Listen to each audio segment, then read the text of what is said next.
अभी जो कार्य समिति की बैठक चल रही है उसमें राजनीतिक प्रस्ताव मैंने रखा।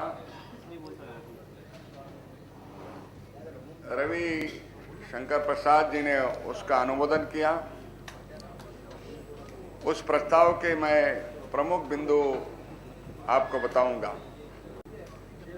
महंगाई, भ्रष्टाचार, आतंकवाद और नक्सलवाद, ये तीन देश के प्रमुख मुद्दे हैं। इन तीनों मुद्दों को भी महंगाई रोकने में, भ्रष्टाचार रोकने में और आतंकवाद और नक्सलवाद के मूवमेंट रोकने में केंद्र की सरकार विफल हो चुकी है। यूपीए 2 में राष्ट्रपति ने और प्रधानमंत्री ने, राष्ट्रपति ने दोनों सदनों को संबोधित करते हुए और प्रधानमंत्री ने पहला भाषण, जो दूसरी बार प्रधानमंत्री बने यूपीए 2 में, तो उन्होंने भाषण किया था कि 100 दिन में महंगाई कम करेंगे। उन्होंने कहा था कि आतंकवाद को हम नियंत्रित करेंगे और मेरी सरकार पारदर्शी होगी और भ्रष्टाचार के प्रति 0 टॉलरेंस होगा। ये वादा संसद को प्रधानमंत्री ने किया था। लेकिन हमने राजनीतिक प्रस्ताव में कहा है कि आजादी के बाद सबसे भ्रष्ट सरकार कोई होगी तो मनमोहन सिंह जी की है। जितने घोटाले आज तक नहीं हुए उतने घोटाले 2 साल में हुए हैं। सबसे बड़ा घोटाला था 2G स्पेक्ट्रम का, जिसमें 1,76,00,000 का घोटाला है। दूसरा घोटाला है राष्ट्रकुल खेल का, और तीसरा घोटाला है जो कैग ने बताया है कि एयर इंडिया ने जो हवाई जहाज खरीदी किए हैं उसमें।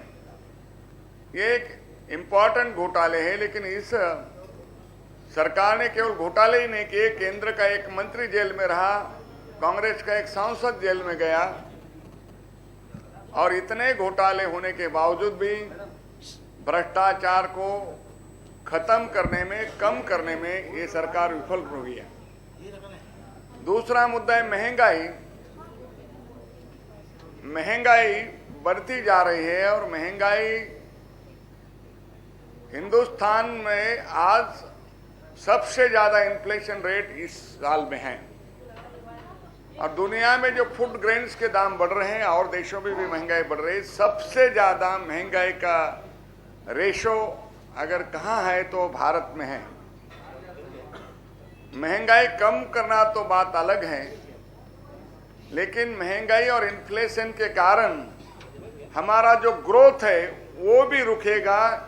कि मैं नहीं कह रहा हूं, प्रणब मुखर्जी और अहलुवालिया ने 3 दिन पहले ही कहा कि उन्होंने जो बजट रखा था उसमें जो अपेक्षा की थी उतना ग्रोथ रेट नहीं रहेगा, और उसका मुख्य कारण महंगाई है बताया।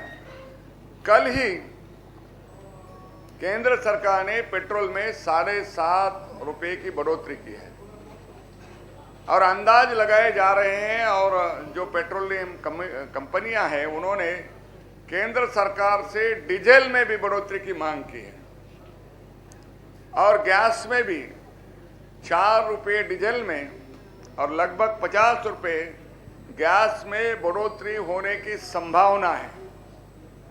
इतनी बड़ी महंगाई की मार और ये पेट्रोलियम पदार्थों की बढ़ती हुई कीमतें, ये आम आदमी सही नहीं सकता। और हम 2 दिन में देख रहे हैं कि आम आदमी का गुस्सा रास्ते पर आकर वो प्रकट कर रहे हैं। इसलिए हमने ये मांग की है कि ये जो पेट्रोलियम में आप 7.5 रुपये की बढ़ोतरी की है वो वापस लिए जाए, और भी डीजल और गैस में बढ़ोतरी करने के बजाय विभिन्न टैक्स आज पेट्रोलियम पदार्थों पर है, वो केंद्र सरकार के और राज्य सरकारों के टैक्स कम करे। अब गैस, पेट्रोल और डीजल की कीमतें सहने की ताकत इस हिंदुस्तान के आम आदमी में नहीं रही है, इसलिए टैक्स को रिवाइव करें। केंद्र और राज्य अपने टैक्स में टैक्स कम करके आज की कीमतों को कायम रखने की कोशिश करें। श्रीमती सोनिया गांधी ने इस संसद अधिवेशन का सत्र समाप्त होने के 2 दिन पहले कांग्रेस पार्लियामेंट्री पार्टी को, सभी सांसदों को और पार्टी के नेताओं को संबोधित करते हुए कहा, केंद्र सरकार को बदनाम करने का भाजपा का एक षड्यंत्र है। और उन्होंने कहा कि आक्रामकता से सरकार को बदनाम करना ये भाजपा की आदत है।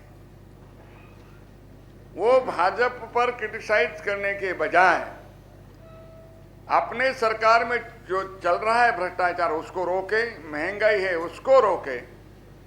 आज ऐसा लगता है कि महंगाई और भ्रष्टाचार नियंत्रण के बाहर जा चुका है, लेकिन देश की सुरक्षा भी खतरे में है। आज आतंकवाद और नक्सलवाद, इसको रोकने में भी सरकार कामयाब नहीं हुई है।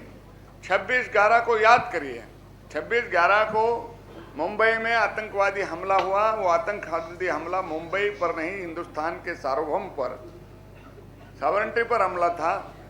और उस समय पार्लियामेंट में प्रधानमंत्री ने कहा था कि अब ऐसा कोई हमला नहीं होगा, और जब तक पाकिस्तान इस हमले को सहयोग पाकिस्तान से हो रहा है और जब तक ये हमले रोके नहीं जा सकते तब तक हम पाकिस्तान से बात नहीं करेंगे।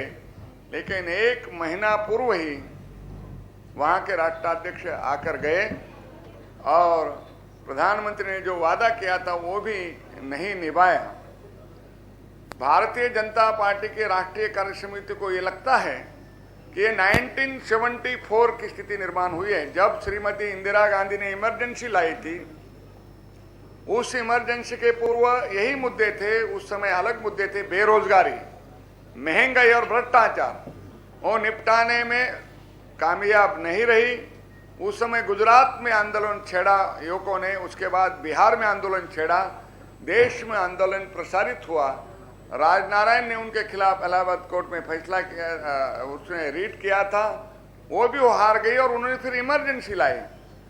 उस समय की स्थिति आज भी निर्माण हुई है और उस स्थिति में रोकने के लिए यूपीए की सरकार और विशेषतः मनमोहन सिंह तो विफल हो गए, लेकिन यूपीए की चेयरपर्सन श्रीमती सोनिया गांधी भी विफल हो चुकी है। हमने तय किया है कि आने वाले समय में हम 31 को भारत बंद कर रहे हैं और ये महंगाई और भ्रष्टाचार के खिलाफ की लड़ाई जनता में जाकर और ट्वीट पर भारतीय जनता पार्टी लड़ेगी, लोगों के असंतोष को प्रकट करेगी।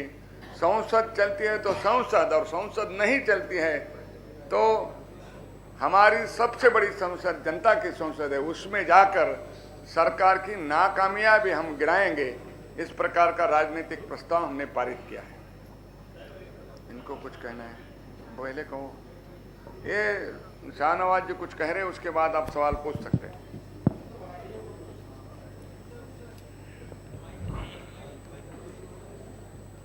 भारतीय जनता पार्टी की तरफ से राजनीतिक प्रस्ताव गोपीनाथ मुंडे जी ने रखा था, जिसके बारे में उन्होंने विस्तार से आपको बताया।